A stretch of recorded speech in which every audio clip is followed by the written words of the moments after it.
Voltamos então à nossa aula. Eu sou o professor Cláudio e conosco nessa última aula também está a professora Sabrina. Nós vamos voltar às nossas aulas anteriores fazendo uma rápida revisão e porque nós hoje teremos então a nossa avaliação. Bom, então vamos aqui à nossa aula.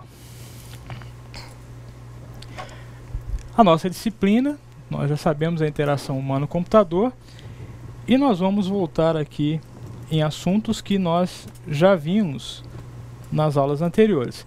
A ementa dessa aula, ela contempla os assuntos que foram estudados nas 3 últimas aulas. Nós vamos falar sobre planejamento visual, critérios práticos e teóricos de usabilidade. Nós veremos alguns critérios práticos e teóricos, acessibilidade, semiótica, a questão da ergonomia e design de software. Bom, qual é o objetivo da nossa aula de hoje? Mais uma vez, nós vamos então conhecer e estudar mais sobre os principais motivos para estudarmos a interface humano-computador e a sua importância. Vamos verificar a aplicação da ergonomia e da usabilidade nos projetos de interfaces, aplicando a perspectiva de cognição. Nós já vimos também, vamos rever esse conceito, a cognição do usuário para facilitar o aprendizado. E, finalmente, compreender a problemática da composição de interfaces e das etapas de planejamento e definição. Então, qual é o objetivo da nossa disciplina? Estudar e aplicar a interface humano-computador, permitindo que as informações, produtos e soluções disponíveis no mundo cheguem de que forma? De forma adequada aos nossos clientes e usuários, considerando os seus interesses particulares. O estudo das interfaces humano-computador possibilita o quê? Que os desenvolvedores ajustem os projetos para que fiquem mais atrativos.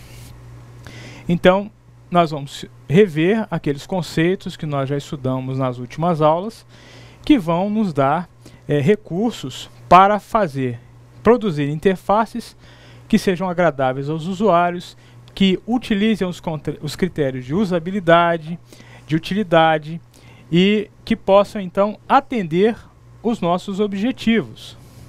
Qual é a motivação? Vamos relembrar as motivações?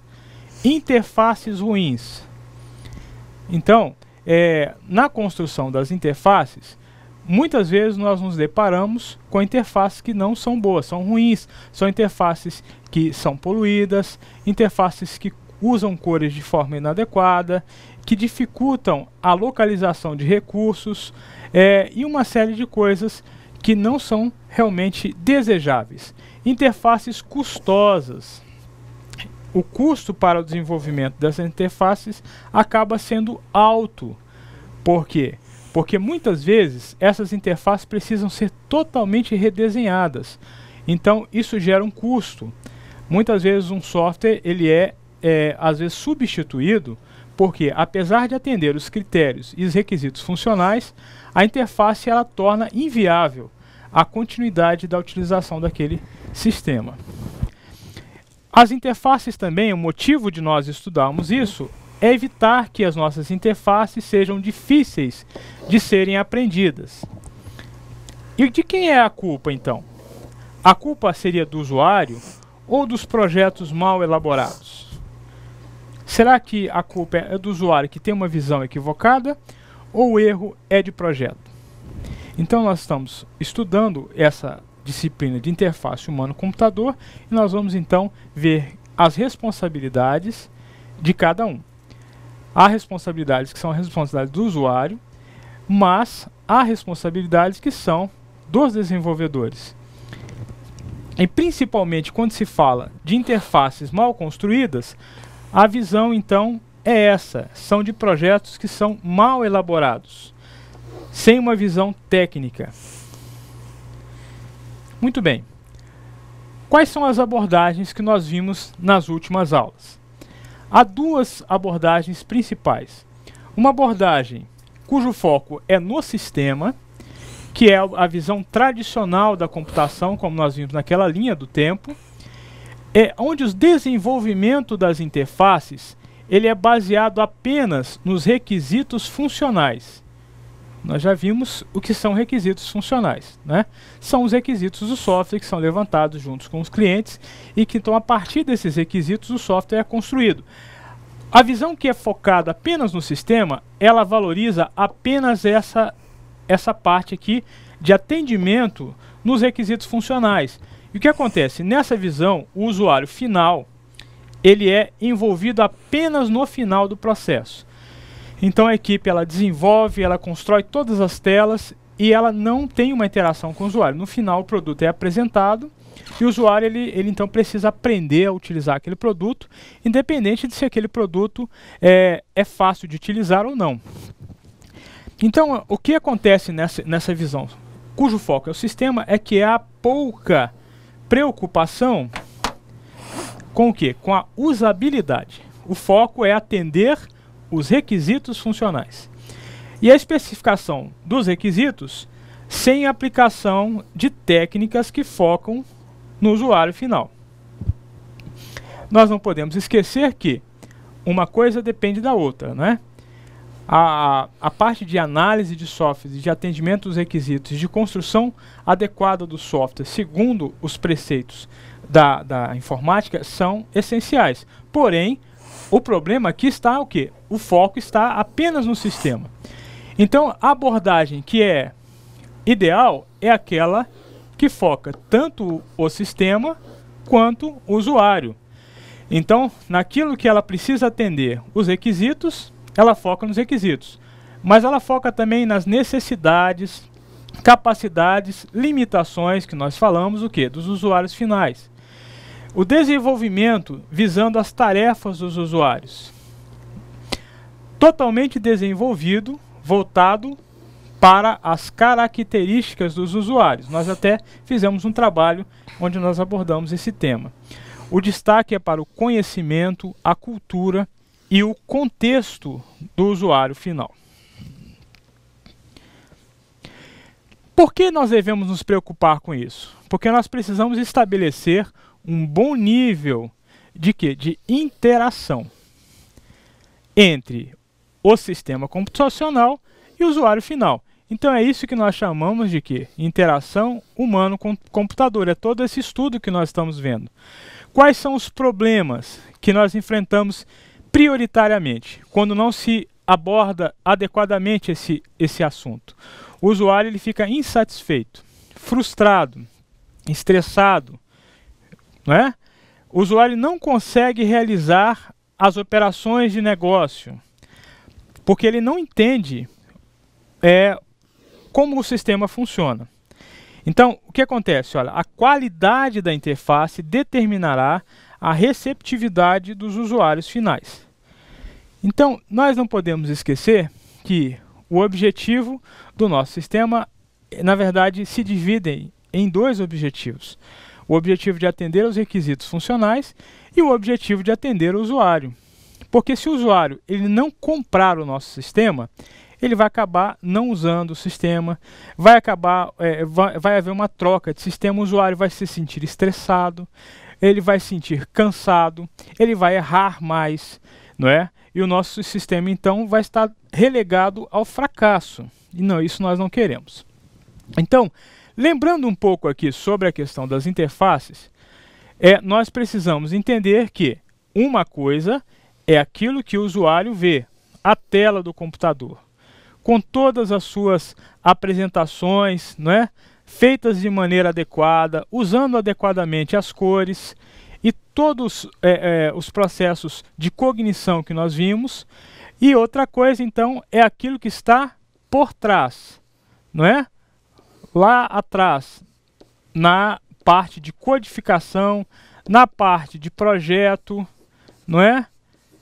Que é onde que nós vamos realmente chegar a esse objetivo aqui, que é o objetivo adequado.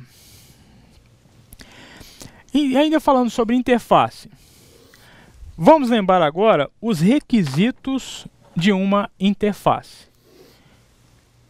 Então, para construir uma interface bem construída, há alguns requisitos que nós vamos relembrar agora. Qual é o requisito? Então, quando formos construir uma interface, nós precisamos fazer algumas perguntas. A nossa interface é útil? O que quer dizer ser útil? Ela tem uma função clara. Quando o usuário ele é confrontado com aquela interface, ele consegue, então, discernir claramente as funções que ela disponibiliza. A função clara está bem definida, ela está apropriada para uma determinada funcionalidade. Então, primeira pergunta, a interface é útil? A segunda pergunta é, ela é utilizável? O que quer dizer isso? O usuário é capaz de encontrar e executar as funções especificadas sem grandes dificuldades? Então, sempre que nós formos desenvolver uma interface, essas perguntas vão tendo que ser respondidas. E se elas não forem respondidas adequadamente, a interface precisa o quê? Ser reconstruída. E para isso, nós também precisamos sentar lá com o usuário, e o usuário precisa participar, e aí nós vamos começando a perceber aonde a interface pode ser melhorada. Outra pergunta que nós podemos fazer, a interface é ubíqua? O que quer dizer isso? O seu uso é transparente e intuitivo para o usuário?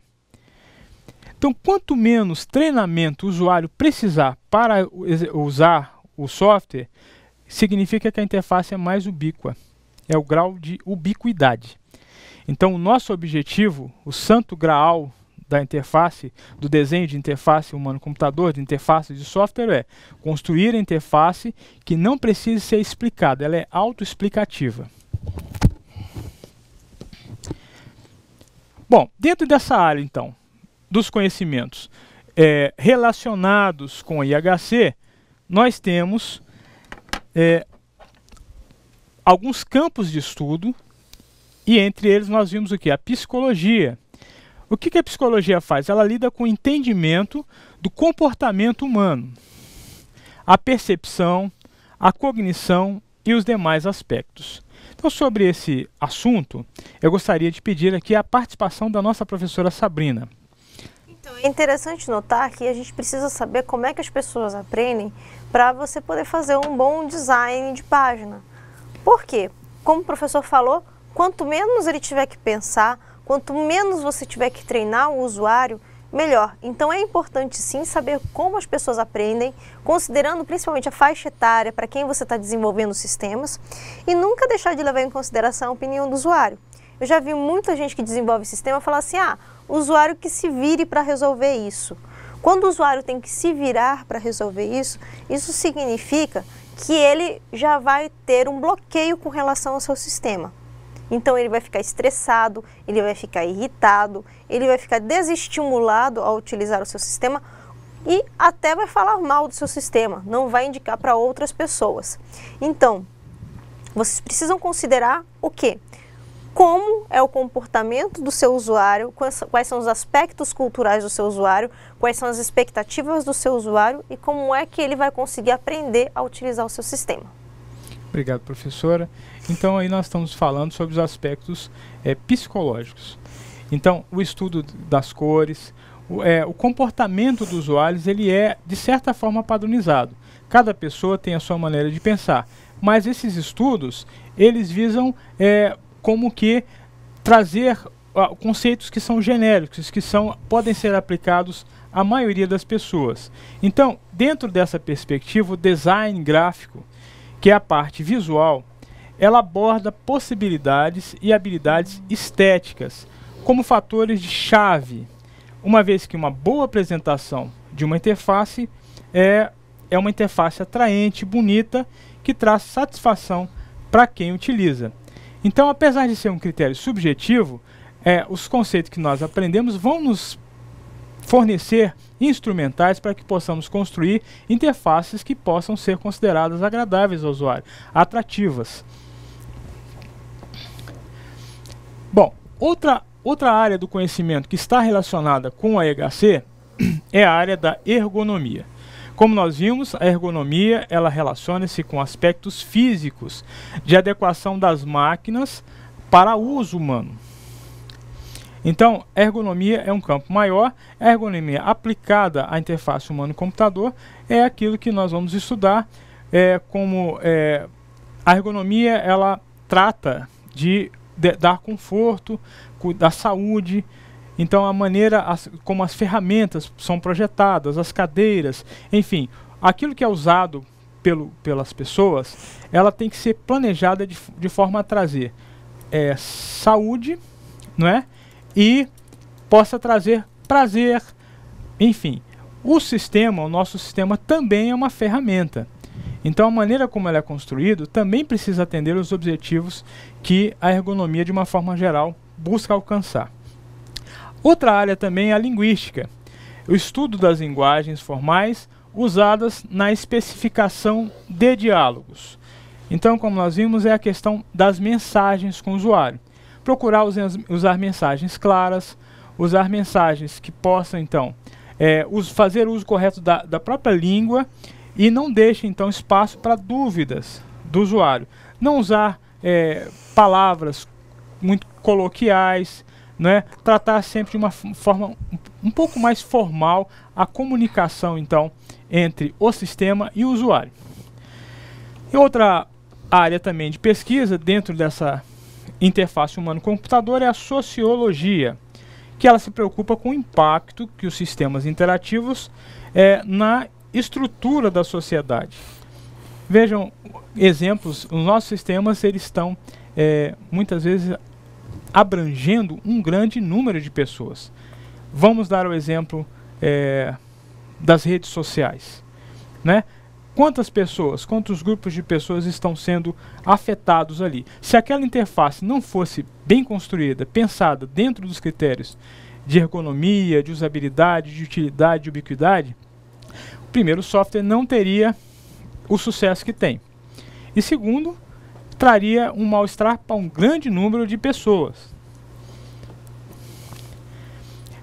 Então, ainda falando sobre ergonomia, a ergonomia geralmente é estudada sobre que ponto? O ponto de vista da qualidade do trabalho, como nós vimos. E ela se preocupa com o conforto físico do usuário. São os móveis, utensílios, equipamentos. É uma disciplina científica, não é achismo.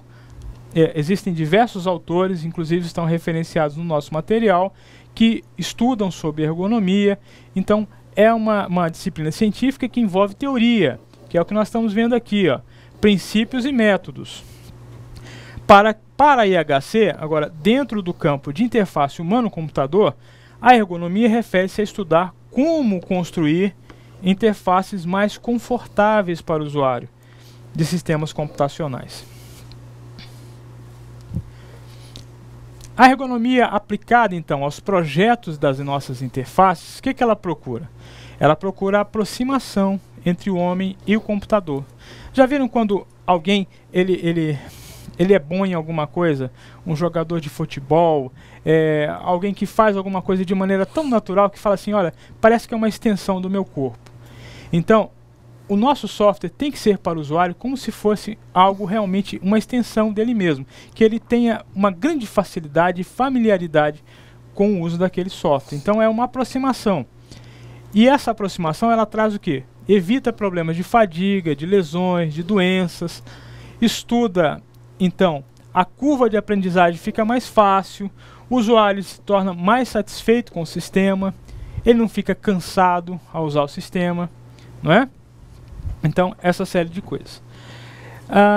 Gostaria também de falar ainda sobre a questão da melhoria do desempenho e a qualidade do trabalho, que são coisas que estão, então, são nossos objetivos ao falarmos sobre esse assunto.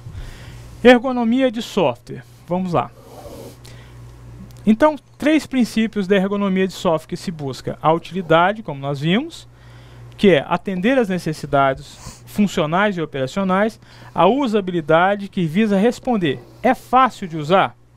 E a utilizabilidade, que junta as duas coisas, é fácil de aprender e é fácil de usar? Vejam bem, são perguntas importantes que precisam ser feitas e respondidas adequadamente. Ainda falando sobre as interfaces, práticas que norteiam projetos de interface. Então aqui nós vamos falar sobre dicas, regras que são, então, se forem observadas, vão trazer tudo isso que nós falamos. A visibilidade. Os itens estão visíveis? São fáceis de ver? As mensagens são bem elaboradas. Muitas vezes é preciso gastar um tempo para definir as mensagens. Essa mensagem que eu defini, ela vai comunicar exatamente aquilo que precisa ser comunicado? Elas precisam estar bem contextualizadas, com vocabulário apropriado, não é? Então, vai depender do seu público, mas não se aconselha usar palavras, gírias, etc. Personalização, exceto se o sistema for voltado para game ou para um público muito específico. O usuário, então, se busca também que o usuário possa personalizar o software conforme o seu gosto e necessidade. Então, há softwares que são configuráveis. O usuário pode, então, configurar o software dentro de uma gama de opções de uma maneira que ele se sente mais confortável. Alguns devem se lembrar de softwares assim, como o Inamp, por exemplo, onde você pode mudar o skin, a pele, né? E essa ideia é utilizada amplamente em muitos softwares.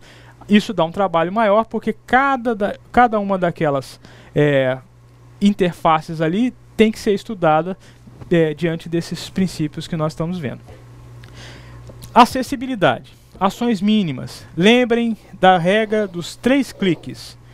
Então, essa regra diz o seguinte, que no máximo 3 cliques. O usuário precisa alcançar a função que ele está procurando ali com no máximo 3 cliques. Não pode ficar tendo que clicar 10 vezes, 5 vezes para achar uma funcionalidade dentro do sistema. Então, ainda sobre práticas que norteiam os projetos de interface, vamos falar aqui, ó. Consistência, coerência nas interfaces. Você tem uma janela, essa janela faz parte de um sistema, então não faz sentido uma interface ter um conjunto de cores, uma comunicação visual que foi toda projetada, e aí vai na tela seguinte, aquilo não tem mais nada a ver, e as cores então são totalmente diferentes, mesmo que sejam cores adequadas, mas isso não é uma boa prática, porque vai acabar confundindo o usuário. Facilidade de uso. A interface é fácil de ser utilizada, sem grandes dúvidas ou problemas. Lembram do princípio de ubiquidade, né? Correção de erro.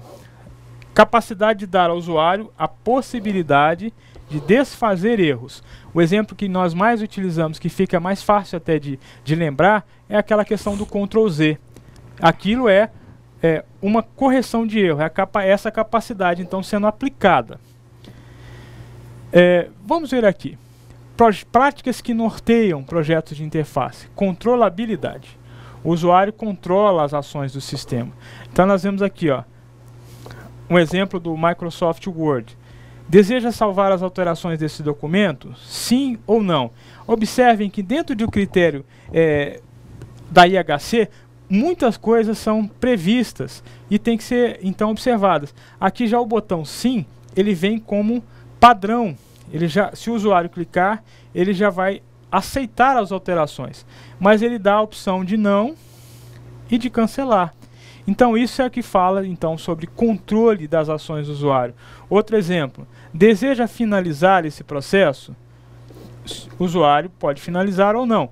Então o estudo que tem que ser feito é: qual é a opção que o usuário deve ter como padrão aqui?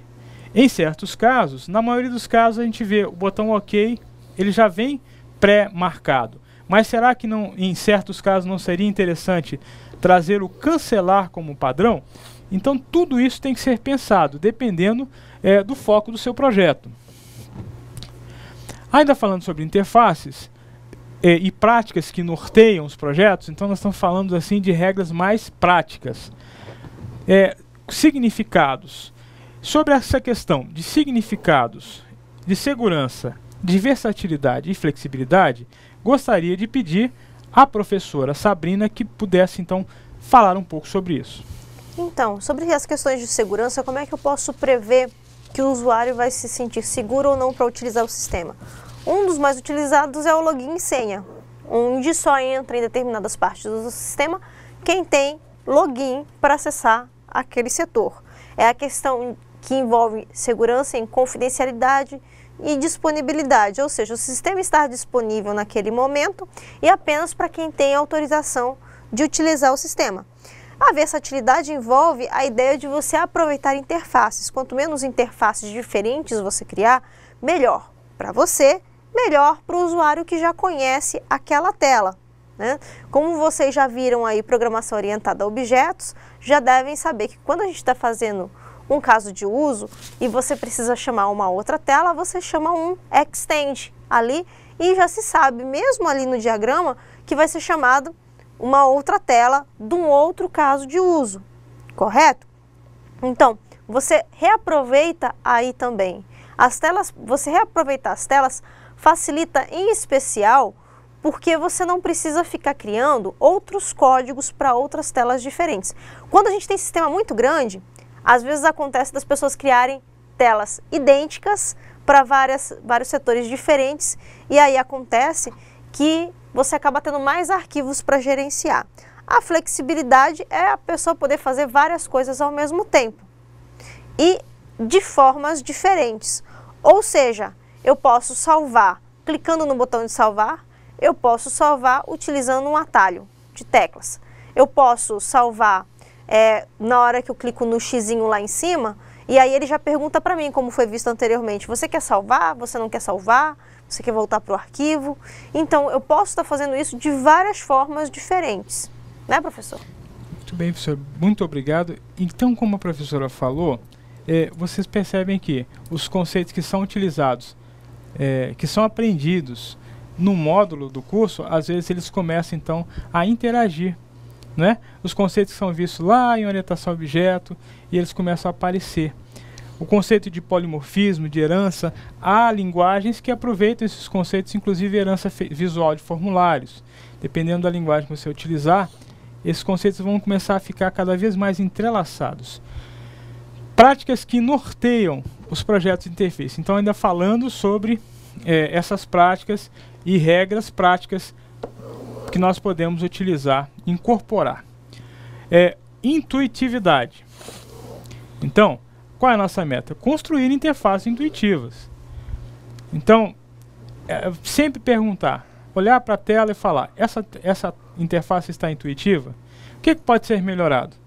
Há critérios que são subjetivos, mas os critérios objetivos nós estamos vendo aqui. Feedback imediato. Informar que a ação foi iniciada ou completada. Então, lembra que nós falamos? Muitas vezes acontece de haver procedimentos que demoram, por exemplo, e o usuário fica perdido. Às vezes ele não sabe se aquele procedimento terminou, se ele não terminou. Então o usuário precisa sempre estar sendo informado das ações que estão acontecendo. Isso tudo é feito e é pensado quando se fala então de interfaces. Legibilidade. Então a padronização de títulos, rótulos, distribuição de elementos textuais, linguagem, contraste de cores, caixa alta, caixa baixa. Então, o que precisa se buscar? Padronização. Padrão de telas, a identidade visual da empresa, né? Tudo isso precisa ser pensado. Definido o padrão, e o padrão foi bem definido, ele deve ser seguido. Ainda falando sobre essas práticas, a questão da presteza. Oferecer informações que indiquem a interação. Então, tudo que for feito, é preciso haver uma comunicação com o usuário. Essa comunicação pode ser feita através de diálogos, através seja qual for o meio. O usuário ele precisa saber o que está acontecendo. A questão da densidade informacional. O que quer dizer isso? Remover elementos que não possuem relação com a tarefa que está sendo executada. Deixar a interface limpa. Não deixar a interface com muitos elementos e separar, então, as responsabilidades, deixando que a tela, ali naquela tela, tenha exatamente um núcleo funcional. Agrupamento por localização e por formato. Agrupar itens semelhantes. Então, nós podemos observar isso nos sites, nos sistemas, como que há itens que são agrupados por funcionalidade. Às vezes através de cores, às vezes através de menus. Então, isso é importante. Concisão. Simplicidade e objetividade no projeto e nas mensagens. Menos é mais, vamos lembrar disso. Quanto menos informações nós tivermos, com o mínimo de requisitos, o máximo de requisitos, mas o mínimo de informações, então isso é que nós buscamos. Lembram do Google? O Google poderia ter uma interface super poluída. Agora fica até difícil imaginar como seria essa interface. Mas no fundo, o que acontece? A simplicidade foi buscada e foi alcançada. É isso que nós queremos também. Eficácia e eficiência. Lembra que nós falamos? A interface, ela deve fazer corretamente o que é esperado dela. E fazer também o certo e procurar sempre melhorar. Além de atender os requisitos, ela também precisa ser construída de maneira que atenda o foco no usuário, foco no sistema e no usuário. Falamos no início da nossa aula. A experiência do usuário. Os usuários, eles têm níveis diferentes de experiência, não é? E o nosso sistema, uma boa prática basear pelo nível de experiência menor. Porque se aquela pessoa que tem pouca experiência conseguir usar o sistema, o que tem mais experiência, com certeza vai conseguir usar também. Então, falando sobre as mensagens de erro. As mensagens de erro devem ser objetivas e claras, norteando o usuário e auxiliando no seu aprendizado. Proteção contra erros. O sistema deve detectar erros o mais brevemente possível. Uma coisa que atrapalha muito é quando o sistema ele dá um erro e o usuário ou ele não é informado, ou a mensagem de erro é tão complicada que o usuário continua sem saber o que fazer. Então isso também faz parte da interface humano-computador, do projeto de interface. Estilos de diálogo, então. Nós vimos vários estilos de diálogo de interação com o usuário, né? Temos menus pop-up, temos caixas de seleção, temos esse tipo de menu aqui, ribbon, temos os hard button, temos os exclusivos. Então, nós podemos explorar essas componentes, essas suítes de componentes que estão disponíveis na maioria das linguagens, que nos dão já essas interfaces padronizadas para nós. Bom, há outros estilos de diálogo e interação. Touchscreen, por exemplo, são telas sensíveis ao toque. Então, como que nós devemos observar? As interfaces que usam esse tipo de interação com o usuário, já perceberam que elas fogem totalmente a uma interface desktop, por exemplo.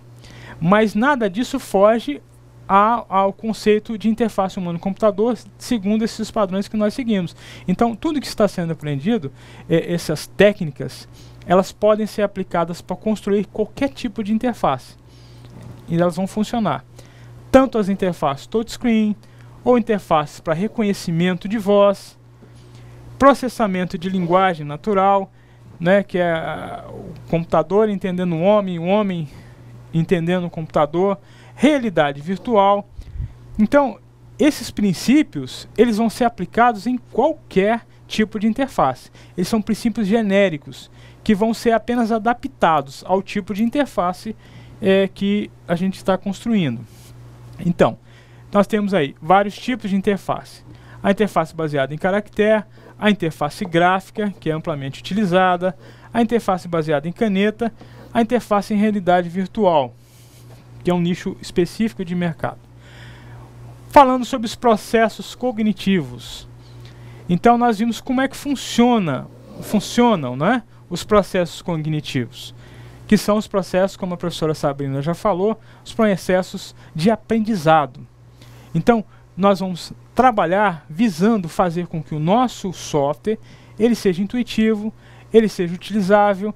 E então, se nós seguirmos esses conceitos que vão da percepção do usuário, então como o usuário percebe o sistema, as cores que são utilizadas, a maneira como nós lidamos com as mensagens, isso vai fazer então com que haja um aprendizado.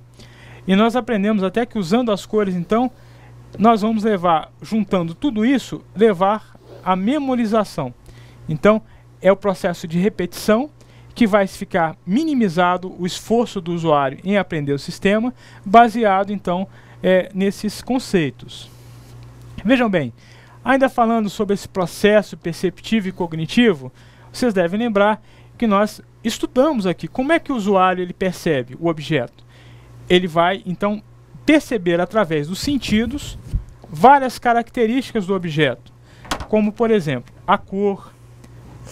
Inclusive, olha aqui, ó, essa cor não ficou boa. A cor do objeto, a textura, o tamanho, o formato, a profundidade. Então, a primeira interação que ele vai ter com o nosso sistema, também ele vai começar a perceber as características do sistema, como é que ele foi projetado. E a partir daí, o sistema, então, sensorial vai captar essas mensagens, vai enviar essas mensagens ao cérebro do nosso usuário, vai, então, através das estruturas corticais, entrar, então, e definir o sistema cognitivo. E a partir de tudo isso, vai, então, levar à memorização, à categorização, atenção, resolução de problemas, enfim.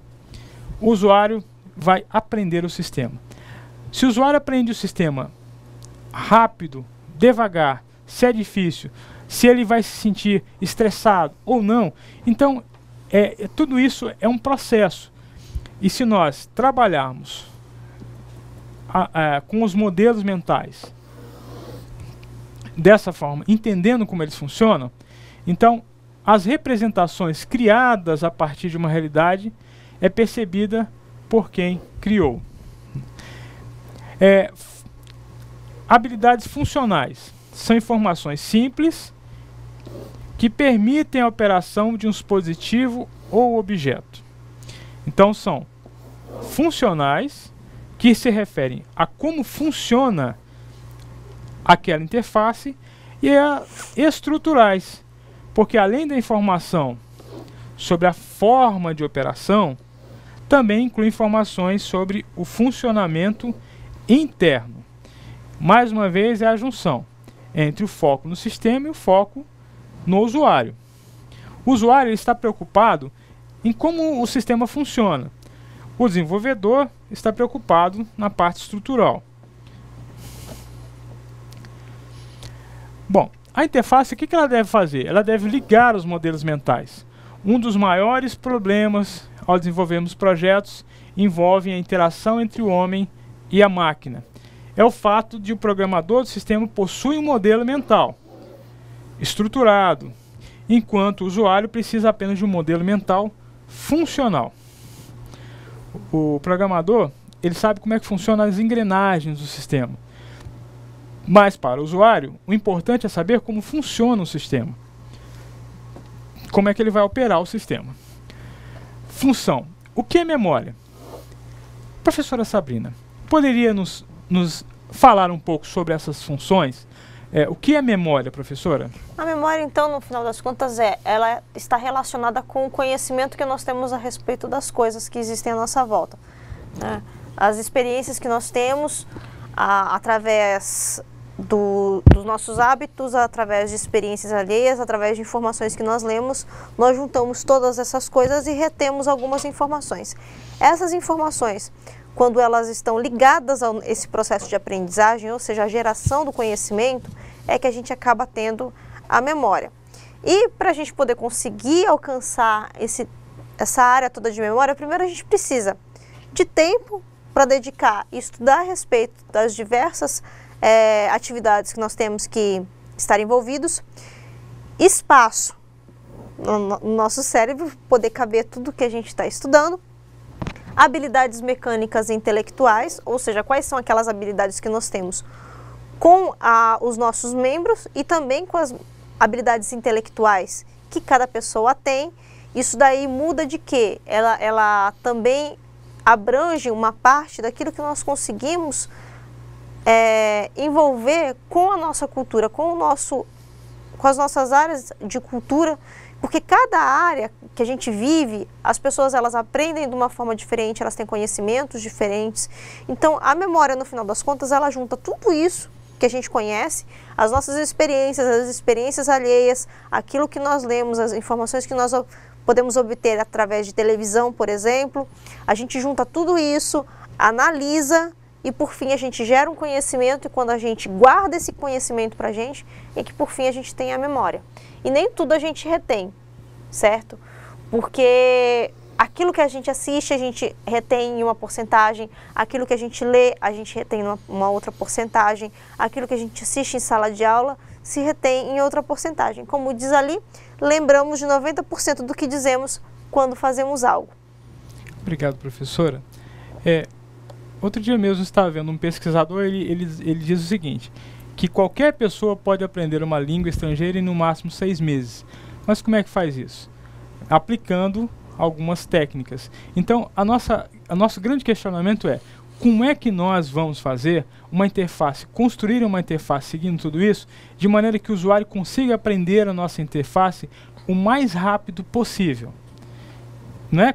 Construindo ela de forma que nós também vamos privilegiar os processos de cognição e de memória. Então, processo de memorização, relembrando, ele é a partir do estímulo externo, no caso é a nossa interface. Então, o usuário vai ter contato através dos sentidos, isso vai para uma memória temporária e que vai cair, então, uma boa parte no esquecimento.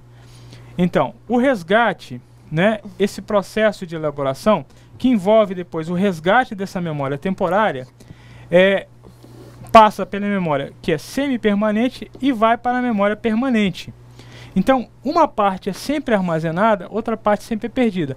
Então, à medida que o usuário ele vai recorrendo ao software, vai usando, ele vai aprendendo e vai sempre memorizando mais. Mas, para facilitar esse processo, isso é importante que as interfaces sejam bem construídas. Então, quais são os tipos de memória? A memória imediata, essa que nós estamos falando aqui, quando se fala da aula, que se apresenta a aula, isso vai para a memória imediata. Se o aluno ele não rever esses conceitos em casa, ele não estudar novamente, vai cair no esquecimento. Então é preciso revisar os conceitos, revisar as práticas, revisar as ferramentas que estão sendo passadas, né? Botar isso para fazer exercícios, para que isso também parta para a nossa memória permanente. E assim nós consigamos desenvolver interfaces adequadas. Então, passa para a memória intermediária e vai, então, para a memória remota, que é onde nós vamos guardar os fatos antigos e vamos internalizar isso. Quando esses conceitos estiverem internalizados, a construção de interfaces vai ser algo também automatizado. Qualquer interface que for construída vai requerer cada vez menos esforço mental, porque os conceitos já estão ali. Então, por que nós devemos estudar, né, tudo isso? E por que a psicologia das cores é tão importante? Nós vimos lá, projetistas que abusam ao combinar cores, agridem os olhos dos usuários, mas também nós vimos que existem vários projetos que são harmoniosos. Então, as cores são muito importantes dentro dessa comunicação visual, o processo de comunicação visual. O uso de cores ele pode facilitar ou prejudicar a resposta do usuário, influenciando na produtividade, satisfação, adoção do produto. O uso adequado de cores também permite o quê? Unificar elementos. Lembra que nós falamos sobre isso? Pode-se usar cores para unificar elementos, ou então para distinguir elementos. Vai depender do caso. A cor também ela serve para chamar a atenção. Lembra que nós falamos sobre isso, do vermelho? No meio de um universo. Causar também um efeito psicológico.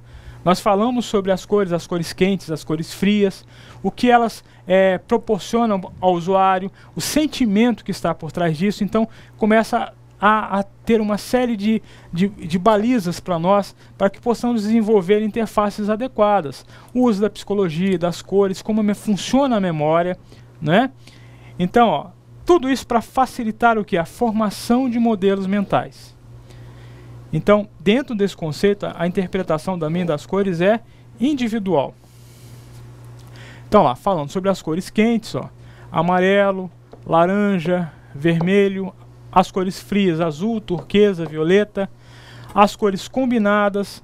Então, como combinar corretamente as cores? Aqui nós temos alguns exemplos, mas toda vez que nós vamos usar combinação de cores, e essa comunicação visual ela é muito importante, a cor ela fala também, ela traz uma informação a mais, então nós precisamos aprender quais as cores que combinam umas com as outras, quais as que não combinam e que não devem ser utilizadas.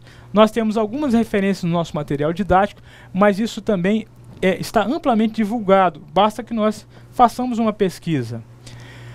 Então, ainda falando sobre a prototipação, o que é o protótipo? É oferecer ao usuário a experiência de passar por situações no sistema sem de fato ter construído um modelo definitivo, né? Faça o protótipo, aí isso conversa com o usuário participa. Então, no final, quando se vai realmente construir a interface propriamente dita, na linguagem que for, a interface já foi definida com o usuário já aceitou. Então, ele é usado para diversas finalidades. Facilita a comunicação com o usuário, reduz os erros em projetos e relembra requisitos importantes. Como pode ser feito o protótipo? Não há necessidade de tecnologia, nós vimos isso. O protótipo ele pode ser feito até em papel, através de modelagem e apresentações. Ele deve comunicar o que se deseja validar. Então, trace o que? Os requisitos funcionais para dentro do protótipo. E como é que isso vai ser validado junto com o usuário? É feito então um desenho e o usuário vai ver ali, olha, esse requisito da visão do desenvolvedor precisa estar ali. O usuário, mas isso tá legal? Tá fácil de usar? Então isso tudo é validado através do protótipo. O protótipo então deve agregar valor, deve facilitar a análise de custos e deve ser objetivo. Lembra que nós falamos sobre baixo custo e alto custo de protótipo? Então tem protótipo no papel e tem protótipo também que é feito através de software. Olha só, o de baixa fidelidade e de alta fidelidade. Cada um deles tem as suas vantagens e desvantagens. A principal vantagem é do baixa fidelidade, baixo custo, né? Ele é conduzido pelo usuário, ele é interativo. Já o de alta fidelidade, o de alta fidelidade tem alto custo e a demanda é maior de tempo e é não eficaz para aquisição de requisitos. Então, assim, cada um deles tem pontos negativos e pontos positivos que devem ser considerados. Vai depender do escopo do projeto, do tamanho do projeto, mas sempre é bom adotar um modelo de protótipo. Então, para seguir já para o final da nossa aula, e apenas falando sobre tudo isso, há uma ferramenta também que é muito útil e importante, que faz então uma avaliação de interface. Então vamos supor que você vai construir uma interface, existem diversas ferramentas que podem fazer essa avaliação, se a interface está adequada ou não. Uma delas é o Ergolist, cujo link está aí no site, onde você pode então, a partir de itens objetivos, as interfaces são avaliadas. Então, constrói-se a interface e faça então uma avaliação dessa interface segundo uma série de conceitos. Então, cada conceito recebe uma pontuação. A presteza, o agrupamento por localização. Então, são dezenas de itens e que vão então sendo respondidos e no final tem uma pontuação se aquela interface está adequada ou não. Isso é uma ferramenta essencial e que ajuda muito na construção da interface, certo? Então, vale a pena vocês darem uma olhada nisso. Bom, nós estamos chegando ao final da nossa disciplina.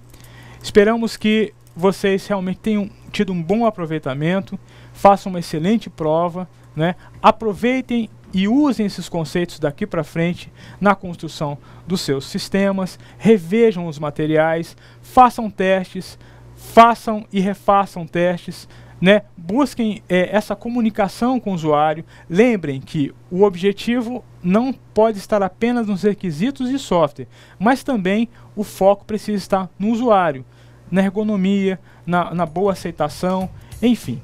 Gostaria de passar a palavra para a professora para que ela também fale as suas palavras aí de despedida aos nossos alunos. Gente, boa noite, boa prova para vocês. Espero que vocês tenham um bom resultado. Acredito que a aula de hoje tenha dado assim, um bom estímulo para vocês produzirem os próximos sistemas pensando nas facilidades do usuário e boa noite. Boa noite a todos.